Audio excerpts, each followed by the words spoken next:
ચલો જો લખાઈ ગયું હશે, ના લખ્યું હોય જોઈ લો એકવાર. બીજી સંખ્યા છે એના અંદર 3 ની શોધી. અહીંયા જો પ્રશ્નના અંદર શું પૂછી? 3 ની પૂછી છે, બરાબર? તો અહીંયા 3 ક્યાં છે જોઈ લો. એકમ, દશક અને 100. એકમ, દશક અને 100 ના સ્થાન ઉપર. કયા સ્થાન ઉપર છે? 100 ના સ્થાન ઉપર. આ ખાલી સમજાવવા માટે લખું છું, બરાબર? એ લખવાની જરૂર નથી.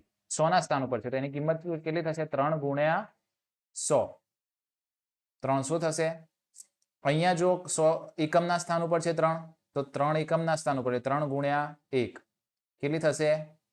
3, બરાબર? હવે આ જે છે બેઝિક રીત છે. આ બેઝિક રીત હંમેશા યાદ રાખવાની છે. કેમ? કારણ કે આનાથી કોઈ પ્રશ્ન મોડિફાઈ કરીને નવોદયમાં પૂછાય, કંઈ બીજા ચેપ્ટરના અંદર ઉમેરીને પૂછાય તો તમને જો બેઝિક આવડતું હશે તો જવાબ લખી શકશો. પણ જ્યારે તમારે ડાયરેક્ટ આની સ્થાન કિંમત લખવી છે તો શું કરશો? શીખવાડી દઉં, ચલો, બરાબર? ડાયરેક્ટ જ્યારે સ્થાન કિંમત લખવી છે તો તમારે શું કરવાનું? જ્યારે અહીંયા 3 ની પૂછી છે તો અહીંયા 3 છે, 3 એમના એમ લખી દેવાના.